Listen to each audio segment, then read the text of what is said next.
What's up, everybody? Welcome back to another episode of Tablesetters, covering all things Major League Baseball. As always, I'm Steve, joined my tag partner, Devin. What's going on, man? What's up? What's up? Welcome to episode 130 here, everybody. Glad to have you here talking some baseball. We're finally getting some news trickle down. Instead of the trickle, actually, I feel like we're getting more and more. We're getting some multiple pieces of news a day now. So kind of like it. That just means we're getting closer to spring training. Well, you're shortchanging us an episode. We did a double drop last week, so we're at the big 131 right now. So all those things aside, like you said, we got some big news dropping. Of course, Saturday during the Chicago Bears and their triumphant victory over my Green Bay Packers. We got the Bregman news, and if anyone in Chicago woke up the next morning like, oh yeah, that fever dream that we also won and also have a new starting third baseman, that was real. And then the Ranger Suárez news dropped today. So of course we had to hop on here and have a conversation. Yeah, I mean, if you're a Chicago Cubs fan, like that's very rare to have like an hour and a half or whatever it was of those kind of sports moments between signing a big free agent that I don't really think they expected. Like from most Cubs fans' reactions that I saw, didn't seem like that many people expected it. And then literally, before that report, they were kind of drowning in sadness, thinking their Bears were about to get eliminated. And next thing you know, they come back. So like they've been through a roller coaster. Red Sox fans have been through a little bit of a roller coaster. Very upset for a couple days, and then today kind of makes them a little happier. But we'll talk about all the reactions we've seen and what it all means. So right now we are live on X and also on YouTube. So if you guys could, please follow us at Tablesetters Pod if you're listening on audio the next day. Also, if you're also so kind, please leave a 5-star review and get some more people out here. We are very close to spring training. We can see the emergence of extra extended daylights, which means baseball is closer. We've been seeing previews of some fantasy leagues getting out there. I know dynasty leagues are now drafting. Usually Martin Luther King Day is around the time that we have drafts for these dynasty leagues. So there is some hope peeking through the clouds, Devin. It feels like we're getting close there. And usually the Super Bowl, it's like close the book on that. Baseball takes center stage. But at this point, it feels like baseball, maybe the free agency stuff that's been lagging is helping baseball stay in the limelight, because every once in a while it ducks away and then comes back. Yeah, no doubt. I mean, you mentioned fantasy. My fantasy radar has started to go up. I started to listen to some of the In This League episodes today on my drive home. They do a great job going kind of position by position, breaking it all down. We're going to have Welsh on here at some point, who hosts that show, as well as some others, to kind of talk about some of the questions we have on our mind. Maybe end of January, beginning of February, something like that. And not to mention, we have college baseball really just a month away. So we're going to little by little start talking about that as well, and maybe get a guest or two on here that can kind of speak to that, an expert. So baseball, like you said, like little by little, all these things are coming together, and baseball is going to be front and center in a lot of different ways.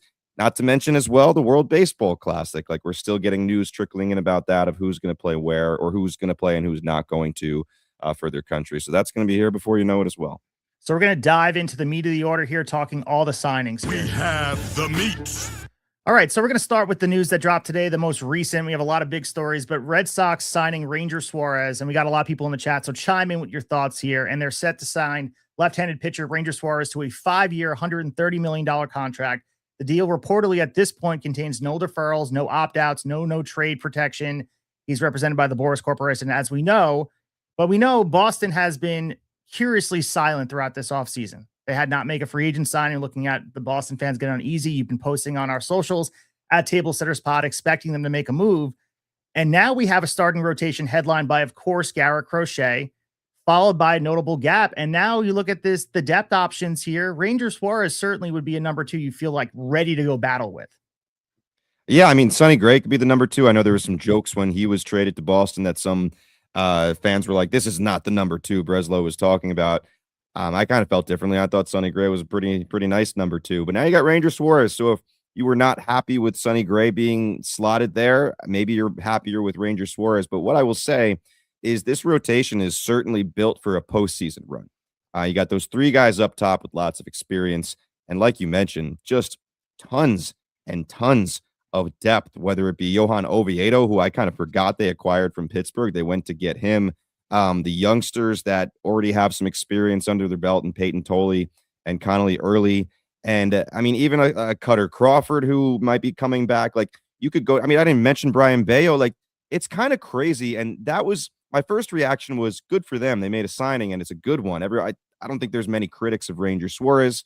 But the more I thought about it and the more I continue to think about it, it's kind of a head scratcher. Like all we've really been talking about is, for the most part, since they did the Oviedo trade and they signed or traded for Sonny Gray as well, and then they let Bregman walk, right? And they traded Devers last year. This team needs offense. Like their offense is very, very questionable in an absolutely loaded AL East. And sure, you could think like, all right, we're going to just go shut everybody out. But we know that's not reality. Like you need some offense. Roman Anthony, I think every baseball fan has super high expectations. And we saw a glimpse of it last year. But Roman Anthony also, I don't know if he's an aircraft carrier. And what I mean by that in the baseball world, using that term is like, I don't know if at this point in his career, he's a guy that can put the team on his back. To me right now, he is a guy that knows how to get on base, right? In a lot of different ways, hits the ball hard. I don't know what his ceiling is as far as home runs. And typically, especially if he's batting towards the top of the lineup or at the top of the lineup, could be limited in RBI fashion. So there's some nice pieces there. And we know Trevor Story is still there, but I feel like they're an offensive piece or two away. So honestly, like my immediate pivot is like, okay, pretty good signing. If they can make the playoffs, like that is going to be a 1, 2, 3 to reckon with, no doubt. And maybe those youngsters turn out as well. But I think there's another move coming. I think they make this move knowing that they are now going to use one of their youngsters in a trade to acquire more offense. And one thing I tweeted out very shortly after tweeting my original just kind of update on Ranger Suárez signing with Boston was, first thought here is like, call Arizona and see if they're willing to put Ketel Marte back out there, because they seem like a match made in heaven. I mean, Arizona has made it no secret that they dangled some guys out there because they want to work on their pitching staff a little bit. And the Red Sox now have such a plethora, a surplus, if you will, of starting pitchers. I know they said the Marte thing is off the table, but is anybody really ever completely off the table? Not if the price is right. Especially with the system we have with Boston being able to offer a big piece of depth and having the idea that they honestly could trade from a surplus, as you mentioned. And it feels like Boston did pivot here because you had obviously targeting Alex Bregman. We thought a reunion was there. They've been kicking the tires on Bo Bichette, Brendan Donovan, Isaac Paredes. And once Bregman signed with the Cubs, and then you mentioned the D-backs taking Marte off the market, the Houston Astros have showed little interest in moving Paredes. It was like, all right, let's go and reinforce what we're doing over here and sign the best remaining free agent. And the interesting part about this is you mentioned Breslow and what he's brought to the table, and he has a plan. It's the same thing what the Met fans are looking for. Right now, it looks like, by my account, this is the longest and largest free agent commitment of Breslow's tenure and removes Boston's status at this point, as we talked about jokingly, as the only Major League Baseball team that had not signed a free agent during the offseason. So that's notable. Clearly, Breslow has a type. He doesn't want to pay too much for what you've done in the past. It's about what you're going to be doing. And you look at Suárez, and I think everyone's been impressed. You can go from where Suárez was when he originally signed with Philly back, all those years ago for just a $25,000 bonus, earning $8.8 million in his final year of arbitration. He's been a full-time starter since 2022. He's logged over 588 innings over 4 seasons, a 3.59 ERA, 21.9% strikeout rate, 7.5% walk rate, 50.8% ground ball rate. In the postseason, a 1.48 earned run average. So that's going to be important to look at for a guy who could be not only a stopper, but a guy you can rely on in big moments. And we look at Suárez, and I think a lot of the hesitation, a lot of franchises have as far as assigning long-term commitment is watching his velocity decline over time. You look just the 4-seam, looking out at all the reports on him, 93 miles per hour in 2022 and 2023. It dropped to 91.8 miles per hour in 2024 and declined further last year to 91.3. The sinker was averaging 90.1 miles per hour last season. He has never reached 30 starts or 160 innings in a major league season. The recurring back issues contribute to a limited workload. All those things considered, we know what he can do when he's healthy, and there's no pitcher or player without the question marks, especially with a large strain and a large workload. But those things did loom large. We had MLB trade rumors projecting Suárez for a 5-year, $115 million deal entering the offseason. Instead, he secured a higher guarantee. So it's $26 million average annual value. And the other conversation we could take this in the directions is they're the teams that missed out. The Orioles, the Mets, the Astros, teams that were looking for starting pitching. But Ranger Suárez is a Boston Red Sox, and that sucks for other teams because when he's right and he's healthy, he's dangerous on that mound. Yeah, no doubt. It's actually one of my favorite things about him is that like he's not supposed to be this good based on like modern day analysis of starting pitchers. Like he is the anti velocity kind of guy where everyone's obsessed with that. Fastball velo was in the 7th percentile last year. Whiff percentage is in the blue on Baseball Savant as well, 24th percentile. K percentage is mediocre, but yet a lot of other things are in the red. He just knows how to pitch. And that's why I think you can kind of take some solace in that if you're a Red Sox fan, like, oh man, this guy doesn't throw hard.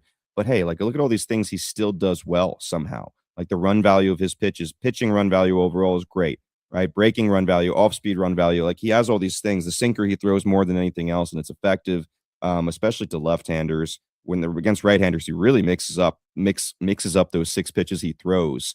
He's a control guy, man. He knows how to pitch. His walk percentage is fantastic. Doesn't give up hard hits, like 98th percentile in hard hit percentage. So don't get me wrong, like 5 years for that amount of money, like there's at least a little bit of concern when you see that the velo is already so far down. But I don't know. I mean, my bigger concern is that when you look at his innings totals over the years, like he's never even come close to approaching 200 innings. So you're kind of like, oh man, we're paying a guy that really can't. He's never got to 160. I mean, unbelievable. Right. Yeah. So that's a little concerning, but in a way, he doesn't necessarily have to be that horse when you have Garrett Crochet there and you have so much depth as well. It kind of is a Dodger situation where you're like, Ranger, just be healthy for the playoffs, dude, because we know he's just lights out in the playoffs. I believe the ERA is 1.48 in 11 appearances in the postseason. So that might be where their mind is. Like, we want this guy specifically for hopefully the postseason runs that we are hoping to get in the near future. But I mean, the other place I go with this is I mentioned the possible connection between the Diamondbacks and the Red Sox. Someone put this out there, and this is a funny possibility. Like Suárez leaves the Phillies, which is another thing we could talk about here. There's obviously strong rumors and connections about Bo Bichette, who had a meeting on Zoom a couple days ago with the Phillies, that he may end up signing there. Bo Bichette, that is. There's a world where, all right, Phillies sign Bo Bichette. They just lost Suárez, so they could use another pitcher, especially with the uncertainty around Zach Wheeler. We got to move Alec Boehm now because of the Bo Bichette thing. Imagine the Phillies go trade Alec Boehm to the Red Sox for a pitcher. Like, it's almost like a accidental swap of pitchers in that kind of situation. And then, so those are 2 trade possibilities, Diamondbacks, Phillies. The other thing is you could go try to sign Eugenio Suárez for a year or 2 and kind of call it a day. Bring the pop over and run it there with the pitching we have. So I do think they have to do one more thing. Me personally, if I was a Red Sox fan, I would be banging the table for like move one of these guys in a Ketel Marte deal. Like you get that guy, I think Boston fans suddenly go from super upset and disappointed to where things were going to ecstatic. And I don't know. I don't know if they're the best team in the division at that point because that division is as loaded as it could possibly be. But do you agree there's got to be another move around the corner here? Yeah, I think that the fact they missed out on Bregman, you heard all the reports. They thought that there was a reunion. They were quite upset that Bregman didn't take up on them on their offer. So I think they're going to try to pivot. It might be the best thing for them because looking at what Bregman would have cost and Ranger Suárez in the postseason, as we mentioned, this could make them better because we mentioned the projected rotation. Garrett Crochet, of course, is their horse. Ranger Suárez slots in potentially at number 2. You mentioned potentially Sonny Gray being there, but he's obviously 2 or 3. Brian Bayo, Johan Oviedo, as you mentioned, but you're looking at the depth that is coming in from the competition for those spots. Patrick Sandoval, Cutter Crawford, of course, Tanner Houck.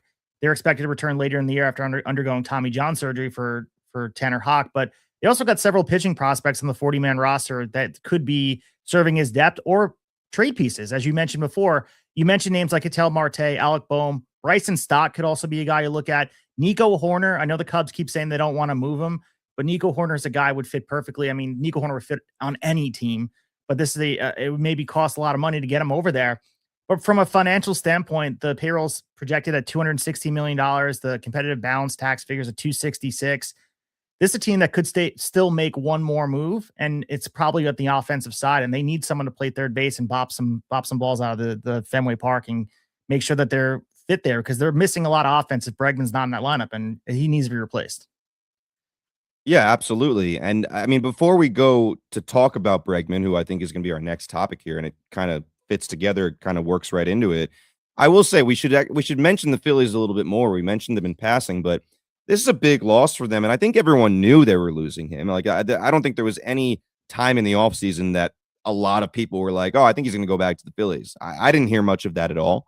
I mean, Dave Dombrowski made it pretty clear that like all these guys in free agency, there's no way we're bringing them all back. And once they went and brought Schwarber back, I think some of the other guys were off the table. But in a weird way, the Phillies go from one of the most sure thing rotations last year, maybe the best rotation, according to who you ask, to some big question marks here. Suarez is out the door. That guy, when healthy, is one of the most predictable kind of guys you can depend on out there, or at least he has been for the Phillies. Zach Wheeler, and we've said this and we are going to continue to say it, especially as the season gets closer.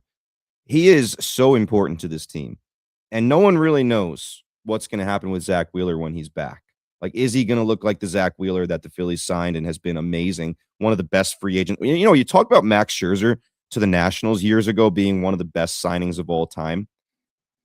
Zach Wheeler is one of the best free agent signings of all time. And unfortunately, my Mets let him go. Even though he started to show flashes in his last year or two of brilliance, we still just easily let him walk out the door. And unfortunately to a division contender, which makes me sick to think about. Imagine still having that guy. But listen, Christopher Sanchez is one of the best of the best. I think he'll be a Cy Young contender going forward.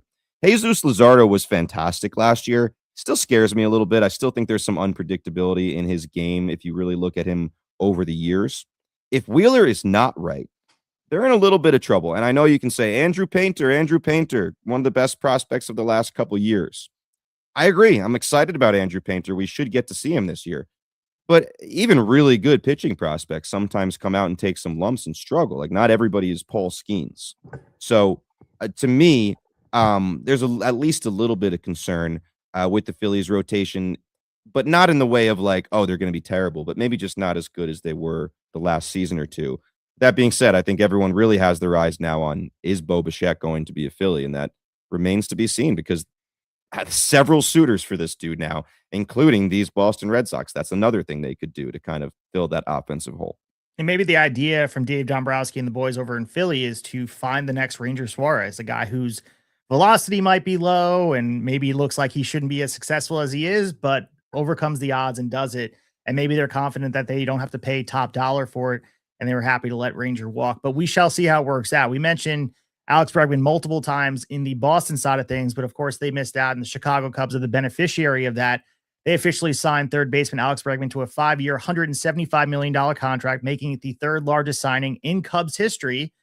As we know, he is a Boras client as well. He received the full no trade clause. The contract does not include any opt-out opportunities, unlike his previous deal with the Boston Red Sox.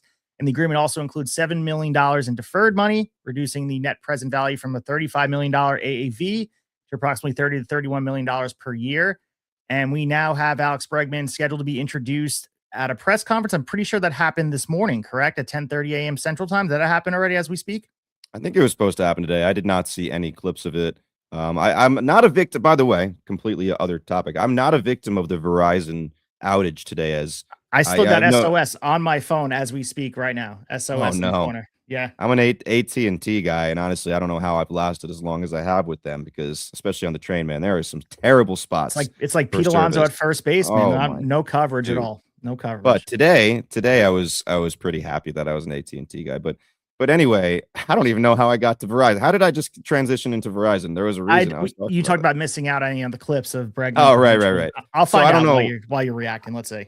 Yeah, I just didn't see the clips at all. But the Bregman thing, this is my take on the Bregman thing, kind of watching everything go down and reading everything, taking in everyone's opinion, watching the videos, all that kind of stuff. To me, it really felt like he wanted to be a Chicago Cub. Remember, they pursued him last year and kind of came up small in that pursuit. But even though I do feel like he really had that urge to be a Cub. There was a part of me that also thinks he really would have stayed in Boston had they met his demands of the no trade clause stuff. And there's some Boston fans really up in arms that this is what came in between the Red Sox and the Cubs and a few $1 million a year, like not like kind of what something they thought should not really get to this point. The no trade thing is very interesting because I think Bregman is on the nose. I give him complete credit for thinking about this. He was front and center watching this front office kind of with the Rafael Devers debacle, right? So if I'm Bregman, I'm like, yeah, if I'm going to sign here long term and have my family here, like this is where we're going to be. I want to know that I have control over that. As a veteran player, I think I've earned that right. And I get that completely. And they were not willing to meet those demands. And that's ultimately what the biggest difference, other than a little bit of money that came into play here, which made him a Chicago Cub. And I think he made the right decision. With Boston, I mean, listen, there have been players upon players and even some unnamed sources over the last couple of days from the Red Sox that have said, like, you guys have no idea how big of a difference Bregman made. And like, he won us games from the bench sometimes, just in leadership and that kind of stuff, even when he was hurt, is what I've read about. So like that could be sorely missed, especially with some of these really young guys that could look to that. Roman Anthony has spoken about how much Bregman meant to him early on in his time in Boston. And you have some other youngsters there in Marcelo Mayer and eventually Campbell as well. Like, it would be nice to have a guy like Bregman there, and they don't anymore. And we'll see, again, as we just talked about, what that pivot will be for Boston offensively. Chicago, though, the immediate story, again, there's always a trickle-down effect with these stories. It's kind of, oh my God, we signed Bregman, that's awesome. And then like, what happens with Matt Shaw and or Nico Horner now? So your first thought as far as how they're going to handle that? Well, Matt Shaw feels to me the guy who's left outstanding in the cold. I don't think Nico Horner, for all his versatility and his value for them, they'll find a place for him in the lineup. Matt Shaw just lost his starting third baseman job. And yes, they'll find at bats for him. We talk about injuries. He had a lot of stuff. I'm not wishing that upon Bregman, but that's just historically who he is. He's a year older. So there will be a shot for Shaw to be in this lineup, but he feels like the expendable piece here. And I don't think that makes them more likely to trade Nico.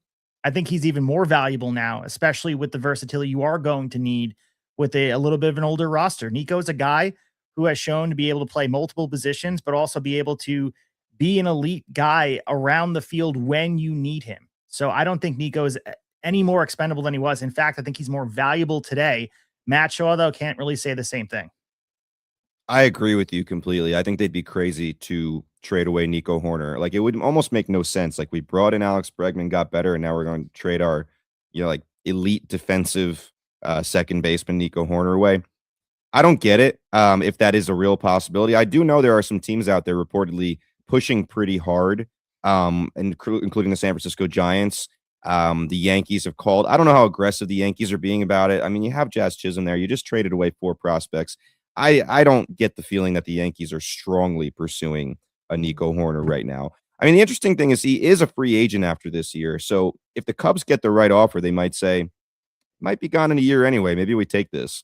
Right. The Giants are the most interesting one. Someone brought up a good point. Jeff Passan, I believe, tweeted about how the Giants are aggressively pursuing or asking about Nico Horner. And someone pointed out that Jeff Passan almost never tweets about rumors. Like, he almost never tweets about, this is reportedly happening. These conversations are reportedly happening. Like, you get a lot of that from everybody else, the John Heymans of the world, the Bob Nightingales of the world. Jeff Passan doesn't really get into that game. Like, he reports news when the news is official. That's it. So some people are reading between those lines. Like, is this legit? Like, is this going to happen? Like the Giants and Nico Horner? I'd be shocked, again, unless the price is right, if they're being that aggressive. The Giants are another club that there are lots of Giants fans kind of scratching their head. Like, we were so aggressive last year, and just to be super quiet in the offseason, like, that kind of is a surprise. And I get the way they're feeling. Just quickly before we blow past it, back to Bregman, there are some people that are, and maybe this is the fantasy baseball people of the world, but we talk fantasy baseball too. Some people are a little bit down on the fit as far as his offensive game in Wrigley. And I think most people are kind of thinking about the home run number and that's why I kind of mentioned fantasy baseball. There is one projection, I believe, that has him down at 18 home runs for the season. Wrigley, Oopsie has him down there. That's the brand there new you one go. that came out. Okay, so it's Oopsie that has him at 18. That's pretty jarring to see. But the wind does blow in more often at Wrigley than it blows out. So we'll see where that number lands. But people also brought up the point in Isaac Paredes' pretty limited time in Chicago, his pit stop in Chicago. His offense was hampered as a guy who pulls right to left field. I mean, pulls to left field. He had a hard time. That's kind of Bregman's game too. So that's a wait and see. Yeah, I mean, that's the thing you have to look at. Ballpark does affect things, and just looking at the sheer numbers, this will be his worst offensive home ballpark by, comparison. Houston and Boston, of course, playing in Wrigley. Again, it's not like it detracts offense by a mile, but if you're comparing all these stadiums, it is going to reduce a little bit of the power based on the wind conditions and just the way the ballpark plays. But looking at Bregman, just looking at his career slash line, 209 home runs in his career. This guy is, 31 years old. We mentioned the injury last year, but when he was on the field, he missed roughly 6 weeks with the quad strain. But he was a guy that 25% better than league average by weighted runs created plus. This is a guy that when he was on the field, he was a difference maker. You talked about the leadership aspect that really can't measure in the advanced statistics, but he was helping the Red Sox in more ways than one with an average of a young player on the bench. And that is invaluable when you're talking about building a team and building a culture. So I believe he's going to add a lot of that to what the Cubs, and the Cubs too. I mean, they were blown past by the Milwaukee Brewers, lost the division. They were the favorite going into the year. No one was thinking the Brewers could have won that division. So Bregman brings a little bit of that hard nose to Wrigley Field, and that guy who is used to winning. He has a ring. This is a guy who's been in countless ALCSs and World Series. He's played in big moments. So he brings that edge of kind of keeping it cool when the going gets tough for a team. So the Cubs needed that. And looking at all the other pieces here, where looking at just what Bregman brings to the table, we mentioned Matt Shaw, he's the player that's most directly affected by this. I look at Nico Horner at second base. Dansby Swanson is going to be their shortstop until 2029.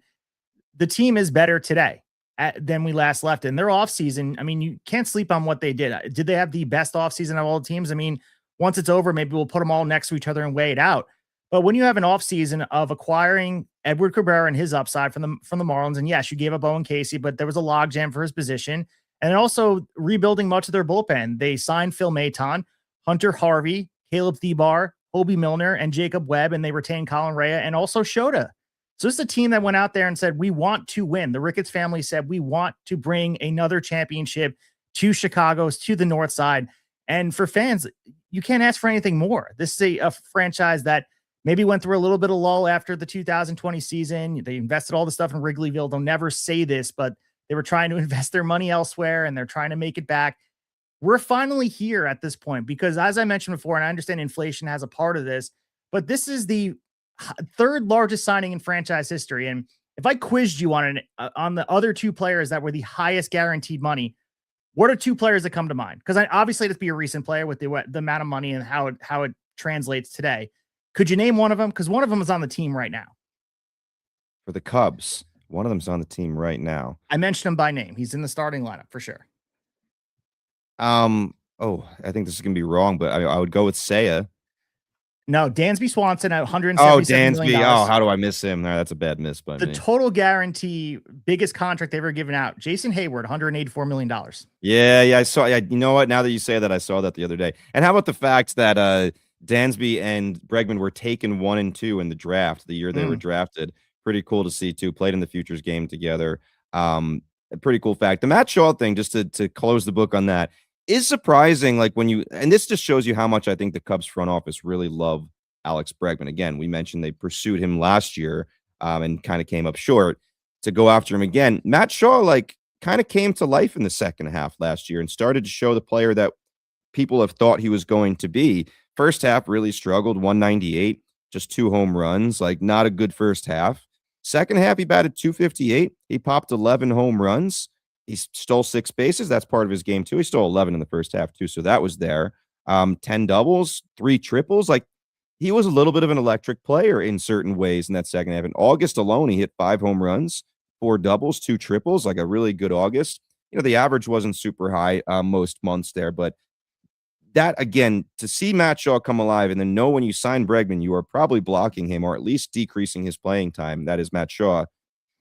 You got to love the player you're signing. And the thing I find interesting, not a lot of people are talking about this. I feel like for the last year or two, you and I have talked a lot about how it feels like most teams are going with youth movements, and some veterans are having a hard time finding the deals they want to find, which is why a lot of these guys, even these Boris guys over the years, have ended up taking these kind of pillow deals, these short deals with opt-outs, right? And a lot of teams are saying, no, we're going to go with the young guys. We're going to call them up quicker.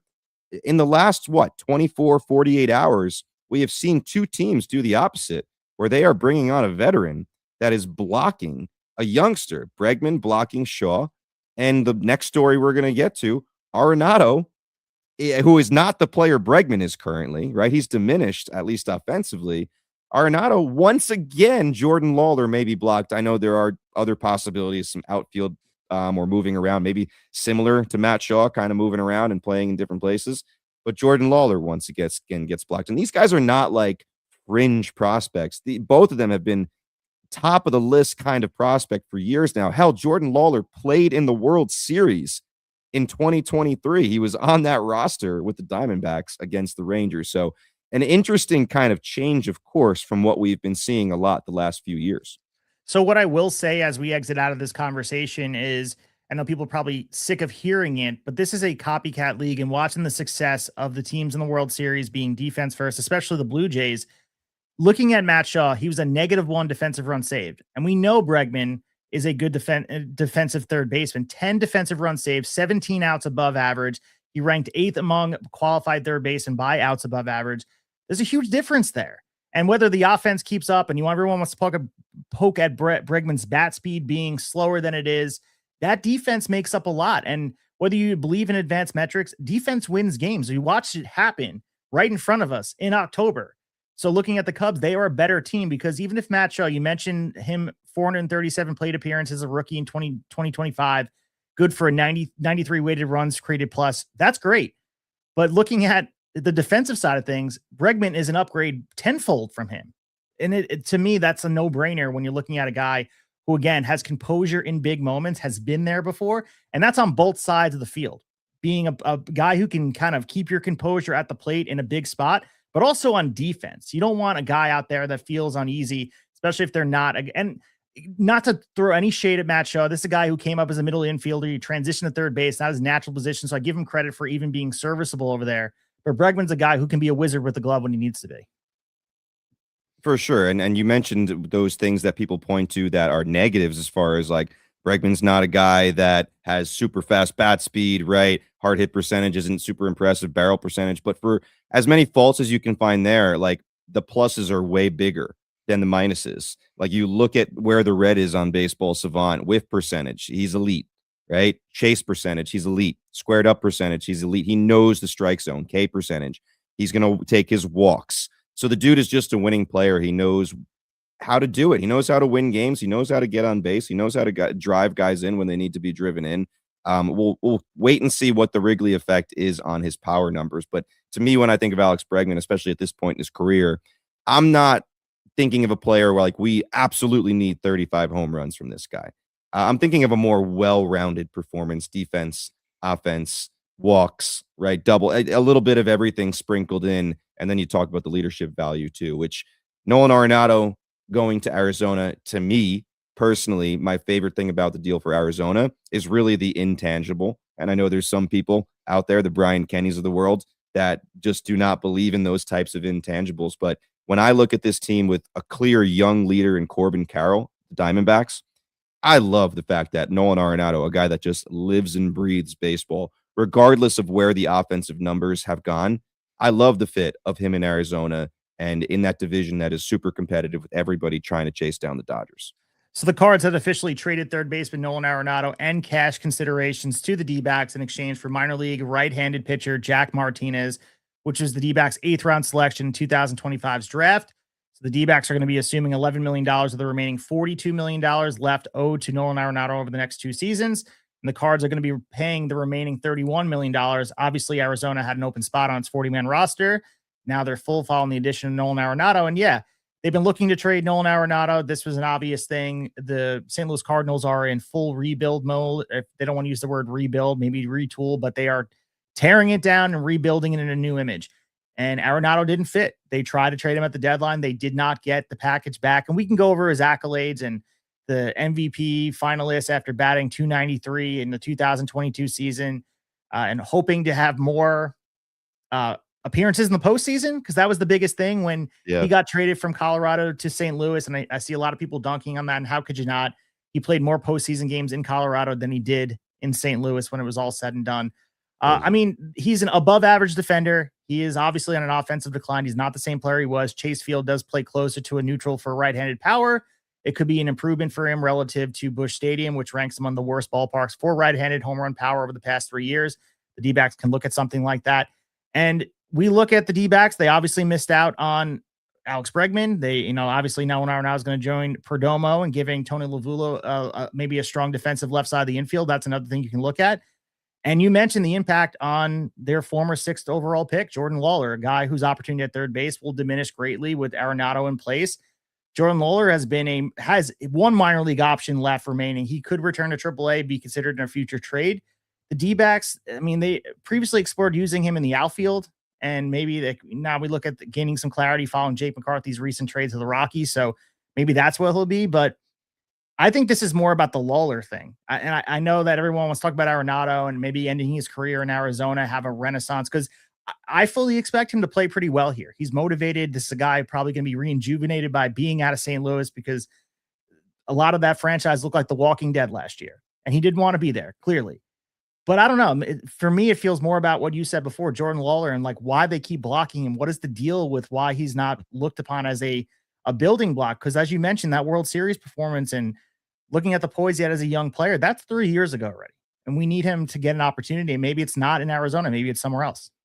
Yeah, driving fantasy owners crazy too, if you want to sprinkle that in there. But just go back to the park factor. You mentioned the power part of the park factor, not great at Chase Field, kind of right in the middle, so that's not going to help. But the overall park factor hitting-wise is actually the second best for right-handers among the last 3 years. It's not like glaring off the page. It's a 105. But, you don't need Arenado to be this 30-home run guy. You want to play the defense we know he can play and be an average offensive player at this point. I think they would take that. And again, I think the intangibles in the clubhouse, especially when there was some rumors about the Ketel Marte stuff, like not being the best. I don't think anyone was saying he's a bad guy, but there's people out there saying he's a little soft, he's a little sensitive. And Arenado presence may kind of balance that out a little bit in a way. But yeah, I agree with you. The Lawler part of the conversation might be the bigger side of this.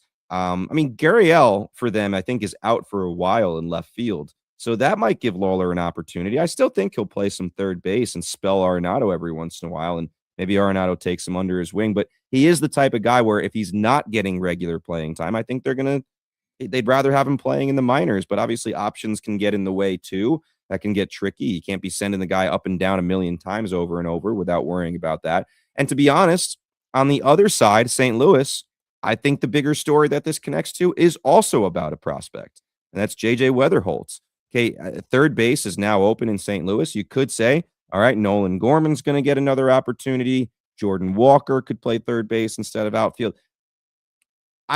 Those are definite possibilities. Those guys, once upon a time, very, very, very high prospects, especially Jordan Walker, that have not exactly kind of lived up to that potential and still young. Gorman, we know, has light tower power, but needs to contact the ball a little bit more. Jordan Walker, everyone's kind of scratching their head. I believe he's going to Driveline this offseason, so we'll see if there's any changes there. But J.J. Weatherholt, a guy that apparently can kind of play anywhere in the infield, he's kind of the sexy name to talk about here.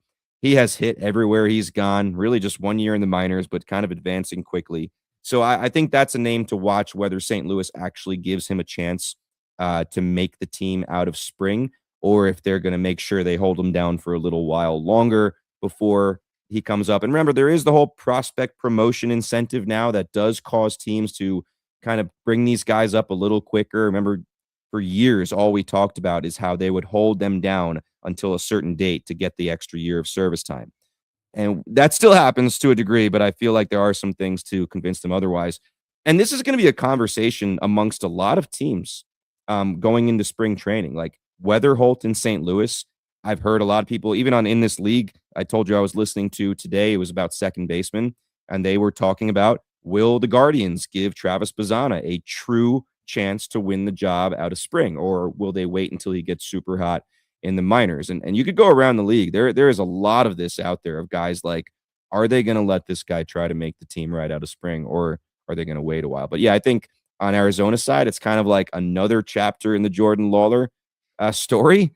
And for the Cardinals, maybe it's the beginning of the book for JJ Weatherholt. And you can imagine the Cards are not done. We mentioned the trades from Sonny Gray, Wilson Contreras to the Red Sox. They're probably moving on from Brendan Donovan, you'd imagine, before the season starts. Jojo Romero is another guy you look at. These guys are looking to be elsewhere because, St. Louis, their broader rebuild strategy, I mean, they want to modernize player development. They were a team, a franchise. Notably, they were behind on that. Analytics wasn't on front and center. It seems like they're putting more emphasis on it right now. They want to create opportunities for younger, controllable talent. And this fits the mold right here. Jack Martinez over there. This is a lottery ticket. Arizona State University, 8th round of the 2025 draft. This is a guy, I mean, you can look at some of the numbers and like what you see, but again, lottery ticket. This is essentially a salary dump for the Cardinals to look forward to the future. And we'll see where it goes. I mean, the Cardinals certainly don't have an image of what they are. They're a work in progress. And for Arenado, it's about rehabilitating a career that has been very, very good, at times great. But it's been not a good experience in St. Louis. And I think everyone expected better. When he was traded over there, all the pomp and circumstance felt like we were going to get him on a big market. Sometimes it doesn't work out that way. And for Nolan Arenado, was not the same player. I'm not saying it was a Coors Field thing, because he certainly played well on the road too. It just was not a good fit. And that St. Louis franchise took a dive right after. Not his fault, but it was just like these two never vibed from the beginning, in my opinion. Yeah, I mean, there were high expectations there. I mean, everybody kind of wanted Nolan Arenado back then when St. Louis was the one that won the prize, and nothing has turned out in St. Louis the way they thought. Again, we named a couple prospects that people were super excited about in Nolan Gorman and Jordan Walker, and like you could go down the list. It just has not turned out for whatever reason. And Chaim Bloom's doing what I think everyone knows he has to do, and that's tear it down and kind of restart here. I just really quickly, I meant to mention this before. I wanted to go back to Bregman, then we'll move on here. The fantasy world. So NFBC ADP here, where he's being taken. I like to look at it, especially with a recent change, right? The whole Wrigley Field conversation. Among third basemen right now, he's the 7th third baseman being taken off the board. And I want you to tell me if you agree, and some of these are obvious agrees, if you agree with the guys that are being taken above him at the third base position. And then also a couple of the ones that are being taken after him. So you got Jose Ramirez at the top. That's obviously, right? And his overall ADP is like 5.25 right now. So like he's among all players. He's going to go super early. Junior Caminero is up there. Would you take him above Bregman? I love the upside. Depends on, I think gun ahead. Yes. Fantasy world. Him above fantasy world. Yeah. Yes, fantasy world. You have to. That guy is. Yes. In real life, you could debate that, but like, yeah, fantasy land, you gotta take Junior. 15.25 ADP. Like he's going early amongst all players. People are high on him. Jazz Chisholm, interestingly enough, obviously second base, but has third base eligibility, I guess, at least in some places. He's going third among third base eligible guys. Nice that he has dual eligibility. That'll increase his stock. 19.75. Obviously a 30-30 guy, so it makes sense. And when you think about fantasy, Manny Machado is the 4th third baseman being taken off the board, 42nd overall. Maikel Garcia, interesting, kind of a new name that's kind of coming up. The 5th third baseman being taken, 79th on the ADP. Austin Riley, 81st ADP. He's been taken right before Bregman. And then Bregman is the next third baseman, but his ADP is 45 spots below Austin Riley at 125. And then Eugenio Suarez and Jordan Westberg are the next two after Bregman. Any names there that you vehemently disagree with or that you would do differently? Not really. I mean, the Bregman piece, I feel like he's being taken very low, and maybe that's the injury stuff we saw for him last year. But third base, I feel confident even waiting there. Like, I wouldn't hate getting Westberg later. Like, I know the injuries loomed large for him. And the Michael Garcia conversations happened on Rates and Barrels, where I think Eno did a dynasty draft, and he got a lot of heat from a lot of the Discord and Rates and Barrels, where I believe he took Michael Garcia over Austin Riley, and there was some pushback on Austin Riley being a much better player, but they're very close. But yeah, I mean, they're being taken. ADP is still a work in progress as we speak because they're still Of course, establishing it as early. we go. But Garcia to me feels like maybe it's because he's just like he's new to the face and you're used. I mean, especially people that wake up around February and start preparing for drafts. There's a comfortability in names, and maybe people aren't comfortable with Garcia being that player. But I think everyone needs to kind of realize that he is the player that he is at this point. It's been a few years in a row. The advanced stats support it. Uh, but for Bregman, I think a lot of people look at the advanced stats. We mentioned Oopsie and the bat speed is being penalized for deteriorating over time and the age and all of that. It does really put an emphasis on players that have a high level swing speed and all that. But Bregman himself, like I think he's probably a better real player in real life than fantasy. But I'd be you got to also consider the lineup. I know we didn't even talk about that. Being in that lineup, an opportunity for RBI situation. This is a very prolific lineup that we're looking at. Good lineup. Yeah, no doubt. And yeah, I mean, for the most part, I don't have any like super big things I disagree with. I will say, I mean, Bregman, Eugenio, and Westberg are like within 2 spots of each other. So like you could kind of switch them around. I would take Westberg over Bregman. I know I had him last year and his injuries drove me nuts, but man, when that guy's in the lineup, he mashes. And I agree. I think Westberg almost belongs in the tier above them, in my opinion. Maybe the injury is really penalizing him big time, but maybe you'll get a discount on your home draft, everybody. And Eugenio, I think everyone's just kind of waiting to see where he lands. So he might go up, he could go down, but just interesting. And we're going to squeeze in fantasy conversations more and more as that gets closer and closer. And obviously the hardcores are doing drafts as we speak. But as the weeks go by, more and more people will be getting into that focus. But yeah, let's move on. So we talked about all these guys that seem connected, Arenado and Bregman and Matt Shaw and on and on and on. But there's more to talk about. We have had a flurry of deals and trades and free agent signings this week. Yeah, so we're waiting for Kyle Tucker. He remains unsigned with roughly 1 month remaining before pitchers and catchers are reporting to their spring training site. And we know the Toronto Blue Jays have made Kyle Tucker a long-term offer. This was according to Jesse Rogers of ESPN. No financial details have been reported. And your New York Mets have made Kyle Tucker a short-term offer carrying an AAV of $50 million. This came out from fan-sided Robert Murray. Will Salmon of The Athletic reports the Mets' proposal is believed to be in the range of $120 million to $140 million over 3 years, with the possibility that the Mets could go higher. He also went on to add that Kyle Tucker could make a decision as soon as this week. Jim Duquette of MLB Network Radio reported the Blue Jays, the LA Dodgers, and the New York Mets are currently the top suitors. All 3 teams have recently met with Tucker either in person or via Zoom. So we talked about the projections endlessly. I think in the beginning, 11 years, $400 million was expected. We're going to look at age 29 season through age 39 season. But obviously, Kyle Tucker, the season he had with Chicago was not as advertised. Comparing him to the Juan Soto, that was a little bit hyperbolic for players. In the past decade, we have 8 position players signing contracts of 9 years or longer. You know the names at this point: Juan Soto, Shohei Ohtani, Aaron Judge, Harper, Seager, Machado, Trey Turner, and Xander Bogaerts. Which one doesn't belong here? But Kyle Tucker is looking for that level of a deal. And at this point, we may be looking at him with a short-term high AAV deal that we're looking at. That's what the Mets are hoping for. The Blue Jays are offering a longer term to have him there. Maybe they have a no trade in baked in there, but it seems to be Dodgers, Jays, Mets finalize here. I know you're a little bit partial being a Met fan, but I don't know, man. The more I think about this, the more it makes sense for the Dodgers to swoop in here, and we'll have Vince Scully hop in here and just join us here. It's time for Dodger baseball. I just feel like the Dodgers are waiting, dude, and they're waiting in the grass, and they're going to swoop in, and we're going to get a pass-in bomb. The Dodgers have signed Kyle Tucker. I'm just waiting for it. Yeah, I mean, I could certainly picture that tweet. It makes sense. I don't feel that way. I mean, as I say that, I'm like, it's probably going to happen now. But I, as a Met fan, as you mentioned here, I am very much in the camp that I think the Blue Jays get this done. I think they're going to offer the longest deal. I don't think the AAV will match what the Mets are doing. Obviously, that's the Mets' play here. They do not want to commit to a player long term, but they like the player and they will try to blow your doors off with AAV here. And with the CBA coming up in a year, who knows if you're going to be able to get this type of AAV ever again, or at least in the next 5-10 years. So maybe that's enough to get Tucker to be like, yeah, I'm taking that deal. And maybe there's opt-outs in it where he can take $50 million for this year and then opt out as early as next year if he wants to be somewhere else, or he has a monster season. I don't know. I mean, I don't think anyone was picturing a $50 million deal for Kyle Tucker, except maybe the Astros when they had just immediately traded Tucker after the Juan Soto signing. Like, whoa, that's what these guys are going for? No. We're going to get something for you.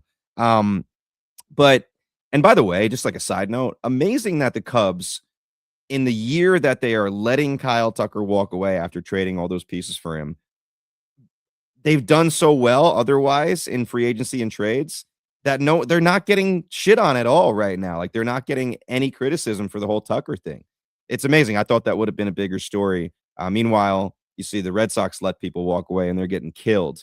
But anyway, I just feel like the Blue Jays is where I feel like Toronto's where he wants to be out of the guys or out of the teams that are left. We've seen a lot of the Blue Jays like in the comments of Kyle Tucker posts. Just today or yesterday, there was a incident with Miles Straw, who used to play with Tucker in Houston, now in Toronto, put a post up of a Tucker jersey that Tucker signed for him and said, like, does anyone know where to go to get this authenticated? Something along those lines, and then took it down very quickly. And he's apparently been one guy that's been all over the comments with Tucker. So I don't know if that's like an innocent post where he was really asking for that and just so happened to use that jersey and then noticed like, oh, people are going to go crazy and I should take this down, or if he's like trolling and he knows Tucker is just about to be a Blue Jay. So that's my prediction, and it's more gut feeling than anything, to be completely honest. This is getting pretty fascinating with the Tucker stuff because there's also been these things out there, and Chris Rose and Trevor Plouffe talked about this today on their podcast, about it feels like, at least among some teams, he's getting treated kind of with the Anthony Rendon possibility of a guy. Joel Sherman, I think, put a report out a few weeks ago, not necessarily Sherman saying that Kyle Tucker doesn't love baseball, but like saying he's heard some people say that they worry that Kyle Tucker's not really in love with the game of baseball. With Anthony Rendon in the headlines recently, it's hard not to scare you a little bit. I don't see that. I don't think we're ever going to get another Anthony Rendon, to be honest. Tucker's a hell of a player. I will say $50 million, dude. Typically, that kind of monster deal is, I mean, even the $40 million stuff, typically those deals are reserved for players who have had some absolute monster seasons. I'm talking like 8, 9, 10 F-WAR seasons. You look at season by season for Tucker, I mean, he's a great player, but the highest WAR you've ever seen from him is 4.9. The consistency is wonderful. I mean, his age 24 season, 4.9 F-WAR. Age 25 season, 4.9 F-WAR. Age 26 season, 4.9 F-WAR. And then 2024, when he was only played 78 games, still 4.2 F-WAR, was on his way to an absolute monster season. Put up 23 home runs in 78 games. And then in 136 games last year, which honestly sounds like more than he played. I felt like he was out forever last year.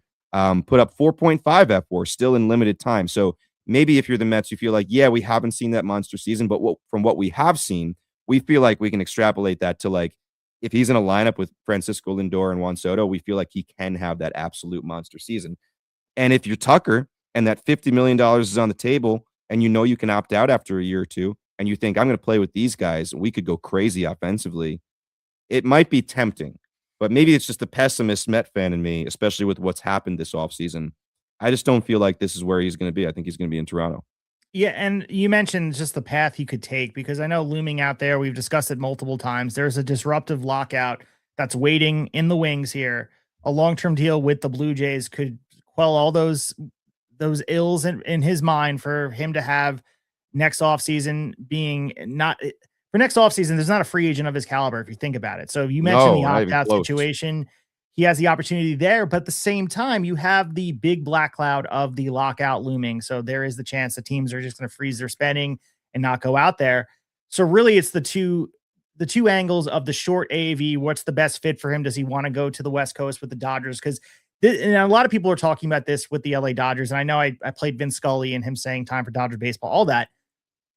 But this is a move that makes sense because they could use the outfield help for 2026. They have an aging roster. They have several highly regarded outfield prospects who are just not major league ready quite yet. This is a team whose window is right now to win. And I know everyone will say, LOL, the Dodgers win. They sign everybody.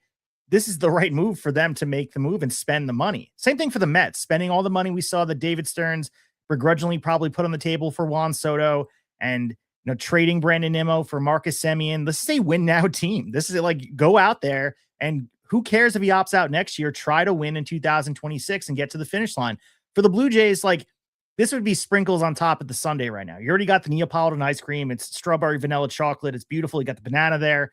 If they don't get Tucker, I still feel like the offseason was a success, whether it's Okamoto, Dylan Cease, Cody Ponce, Tyler Rogers, including a lineup that already has George Springer and Kevin Gausman, Shane Bieber's back, and Dalton Varsho and Eric Lauer, and all these guys are coming back. You're bringing the band back together. So I don't think it's hinging on Kyle Tucker being with them, but man, would that be just the icing on top of the cake for them to be like this. We won the offseason, and we're going in fully armed to try to get back to where we just were close enough to getting. But I can't help but believe the perfect storm is here. The Dodgers have the money to spend. They need outfield help.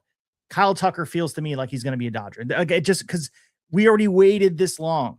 And it's like, all right, the Dodgers like, you know what? We've been waiting in the grass this whole time. No one else wants to swing. I'm taking on Kyle Tucker. Yeah, you're scaring me a little bit because you're making sense. Well, from what I've read, and I don't know how much validity there is to this, to be completely honest, but the word out there is that, the Mets are putting this giant AAV on the table. Apparently, the Blue Jays are offering to go to a amount of years that nobody else is offering, or at least that's what we've heard. And then the word on the street is the Dodgers are just trying to appeal to him of like, we're the Dodgers. Don't you want to be with us? We're the Dodgers. Like, that's what they're doing. Like, imagine baseball Twitter and the baseball world will go insane if the Mets offer $50 million a year with opt-outs. The Blue Jays offer lots of years. And then the Dodgers offer, let's say, 3 years for less AAV than the Mets, and he chooses the Dodgers. The world, I mean, it'll be the Kevin Durant going to the Warriors type of stuff if he does that. But like, there is a world where it's like, all right, I'm not getting all the offers I really want. None of these are exactly what I wanted. So screw you guys. I'm going to go win a championship or 2 or 3 with the Dodgers. And yeah, that'll get people very, very angry. But yeah, it's certainly, from everything we've read, it's down to those 3 teams. I don't know. To go with Toronto too, like, I know they have enough, but in their minds, I think they're thinking like they're so hell-bent on getting back to where they were. George Springer is more than likely not going to have the season he had last year. So, and if Bo Bichette is also gone, you combine those two things, like, you might say, we want to pick up that slack on offense. Like, there's a very good chance Springer is significantly down. Where did that season come from last year that George Springer had? Like, good for him, but damn. So I think they could be thinking like that. And like you said at the top of this conversation, it sounds like we're going to find out at least the Mets part of this maybe within 24 hours.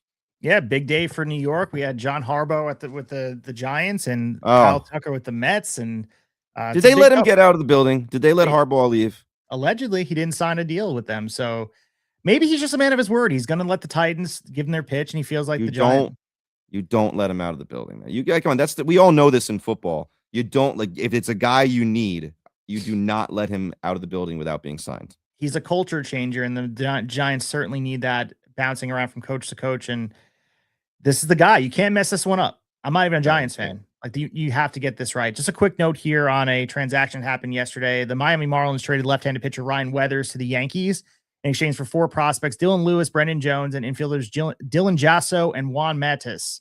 So, any thoughts on this? Ryan Weathers obviously has shown mid-rotation potential. He has been limited by injuries. We saw a strained index finger cost him 3 months during the 24 season. He missed the first 6 weeks of the 25 season with a forearm strain that he suffered during spring training, returned for 5 starts, then missed an additional time with a lat strain that sidelined him all the way to September. So you look at the stuff when he's there, like, he's good, like 22% strikeout rate, 6.8% walk rate, average fastball velocities in the 97 mile per hour range, complements with a changeup in a sweeper. He's cheap, $1.35 million in salary. He looks to be contending for a spot in the rotation potentially for the Yankees, because they're going to need some help in the beginning of the year. Rodon and Garrett Cole on the IL. So this is a move, very low leverage, of course. He's going to break camp with them, and Clark Schmidt could miss the entire season following Tommy John surgery. We know that piece as well. He's going to be joining them. And, I can't help but think that Peter Bendix is getting one up. And we had our good friend Matt from Extra Cooler. He was popping in the chat in our Discord. And he had said that we're not going to give sources up, but he had said he heard the Yankees got fleeced here. And who knows? I mean, the From thing is, someone in the know, right? From yeah, somebody kind of in the know on the based like, on that knows the Marlins or knows the Yankees prospects. and the makeup of a Ryan Weathers of what you're getting back. I mentioned the injuries. I think anyone can see that. But for them, this is the right move. I mean, we're watching Peter Bendix have kind of this offseason of the ages for him, just kind of putting his behind the scenes work in progress of putting his fingerprints all over this team. And the finishing touch will, when they reveal the teal jersey, bring it back full Oh, time. yeah. Like that's what they're apparently announcing FanFest. They blew it at the Winter Classic. The dude was wearing it around with roller skates. So we know they're bringing it back. It needs to be back full time. Get rid of the jersey they have now and just replace the F in the Marlins logo, the old one, and put the M. It makes so much sense. Just bring back, it would make everybody happy. The Jeff Conine era needs to be back. Yeah, we're all waiting for that, especially with Griffin Conine and wearing the jersey that'd be cool. The Weathers thing, just to give my opinion on it, I think it makes some sense. I was surprised the Marlins made another trade dealing a pitcher after the Cabrera thing. I thought if they traded another pitcher, it'd be Alcantara, Sandy out there. Weathers, just a couple weeks ago, Clayton McCullough, their manager, the Marlins manager, was asked, like, if you got to pick one guy on the team for a breakout year, who are you taking? He said Ryan Weathers. And now, so I don't think he was in the know that he was being Didn't say where it would be, dude. Come on. This sounds like a situation where the Marlins didn't have plans to trade him, but they were in conversation with the Yankees a couple weeks or a week or two ago about Edward Cabrera. They exchanged some names. The Yankees eventually said no, and the Cubs gave more and gave what they wanted. And then I think the Yankees came back to the Marlins. I mean, again, this is kind of guesswork, but putting the pieces together, I think the Yankees picked up the phone and called back and said, all right, well, what about Ryan Weathers? These names, a couple of them were apparently coveted by Bendix. And I looked up some information about these guys. You got to like what you see. 3 of them top 30 guys. The guy that wasn't is highly thought of, emerging. A few of them have some speed. It seems like the Marlins just love getting these speedy, toolsy guys. And I think his perspective right now is we get enough of these dudes. Some of them are going to turn out, and we're going to be in good shape here. So, I mean, listen, they are deep at starting pitcher. I mean, Thomas White and Robbie Snelling are both top of the heap type of pitching prospects. I believe Thomas White was ranked as the #1 left-handed pitcher prospect. Robbie Snelling somewhere on that list. Snelling more likely to get a look early in the season. Again, for you fantasy owners out there, Thomas White a little further away, but I think there's a possibility we see him at the big league level at some time this year. And they got some guys coming back, so they have depth. I don't think they're trying to win this year, which makes like a Peter Fairbanks signing weird for them. But again, the 1-year deal, we talked about it when it happened. That very easily could be a move where, like, we're going to look to trade him if he's doing really well to bring in more prospects. But look out. I mean, the Marlins in a couple years might be pretty rough to play against. They're building something here. But for the Yanks, I don't hate the deal. I think they gave up a pretty good amount for a guy that has a track record of not being able to make all that many starts. But the stuff plus, if you look at that, has gone in the right direction over the years. Back in 2021, when Weathers was playing for San Diego, some of the stats were pretty jarring, not great. Stuff plus was down at 93. The next year, it ticked up to 94, then down to 91 when he was on 2 teams that year. The last 2 years with the Marlins, stuff plus was 100. 2025, it was 103. A lot of people were calling for that breakout year for Weathers last season. And again, injuries got in the way. I heard a lot about him in the fantasy world, took him on my team. He was very frustrating to own because when he was out there, he really would show those flashes of like, wow, this guy's legit. So we'll see. I mean, maybe the Yankees, the pitching coaches get their hands on him and are able to make the best of him. But to me, it's like you said, depth, because they have some injuries, guys that they'll be waiting for to get there. I'll ask you this, as they're built now, all these teams are in the news in the AL East over the last couple months. Who is the best AL East team? I know we'll talk more about this in depth when everything's all said and done in the AL East division preview closer to the season. But right now, who are you taking out of the AL East? It has to be the Toronto Blue Jays. I just think that they were the team that proved, obviously the Yankees and the Blue Jays had the same record last year, and the Yankees haven't done much to improve the team. They've made some ancillary moves on the borders, but the Blue Jays went all in to make themselves better.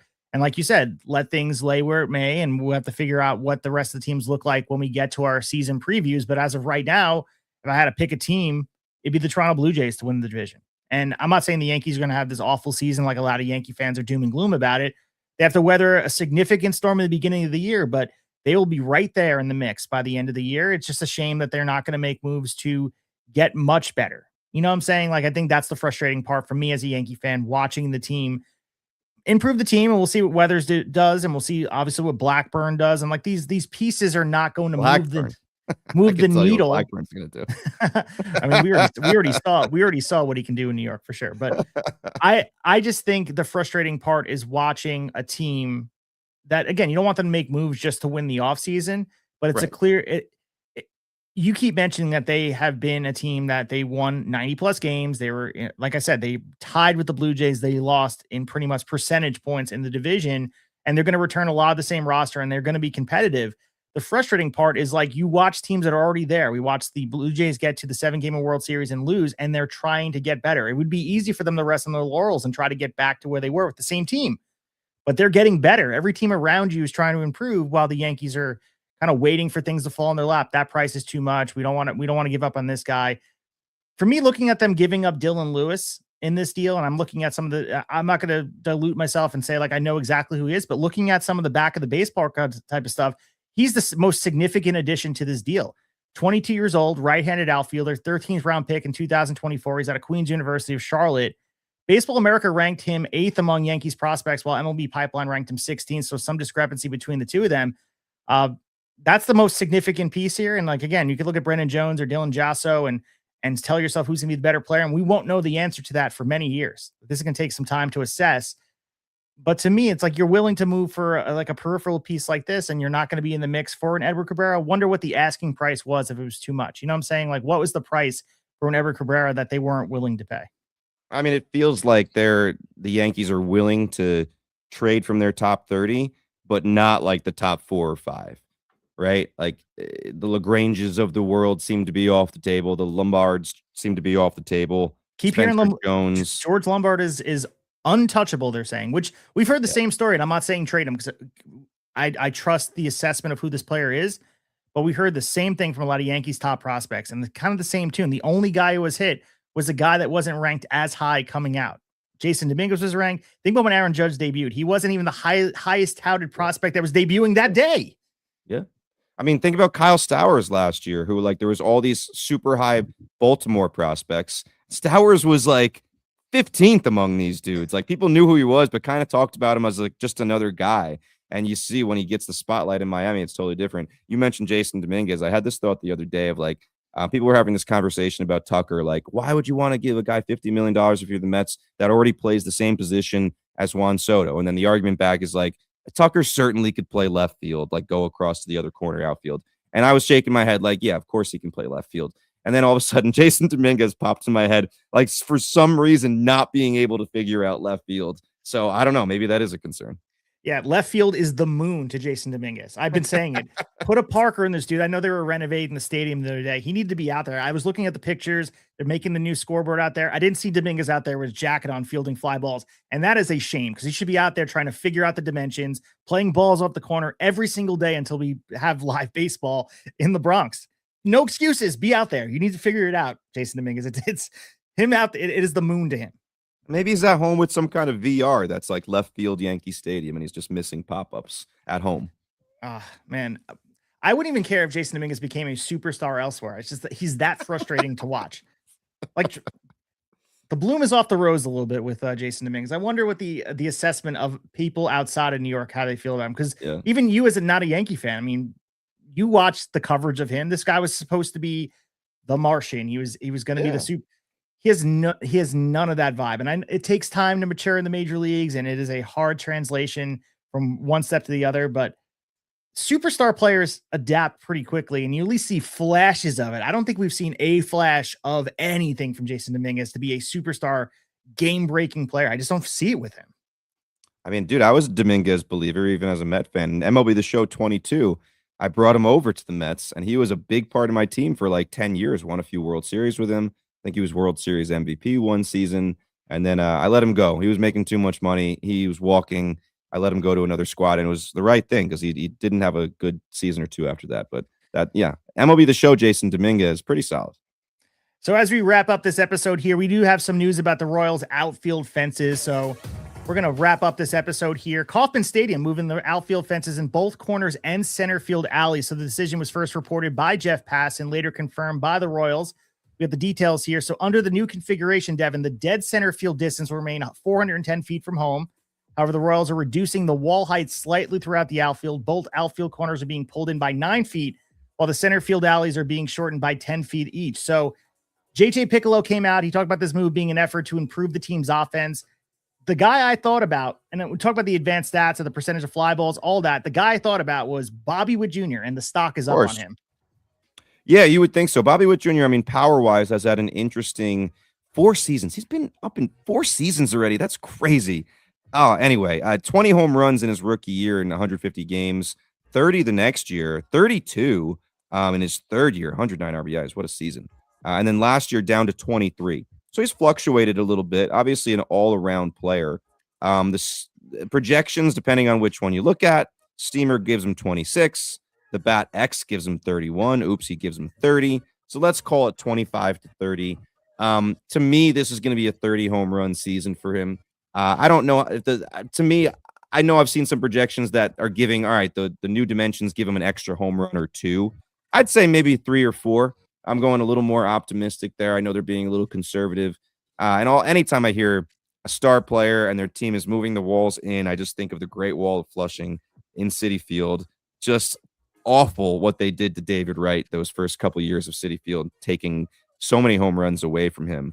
But for Bobby Witt, the other side of this is interesting. I heard Vinny Pasquantino kind of tweeting about it, like he's not sure how to feel. You would think he would love it, but he's a little worried about the doubles, triples side. Not that Vinny's going to be going for many triples anyway, but like for all hitters, Kauffman, or the K as they call it, is thought of as like a pitcher's park all these years, but hitters apparently love hitting there because the backdrop is one of the best backdrops in baseball, batter's eye, all that kind of stuff. So some people are wondering how that's going to play. And maybe this is again, we've mentioned fantasy baseball a lot. My brain is starting to go there. Sorry guys. But one pitcher I've loved to own over the years is Seth Lugo, a Royals pitcher. Last year, he had a lot of issues with home runs. So on the pitching side of things, I know it's easy to think about Bobby Witt and Salvi Perez and Pasquantino and on, and Jack Caglione, obviously, another one to think about here.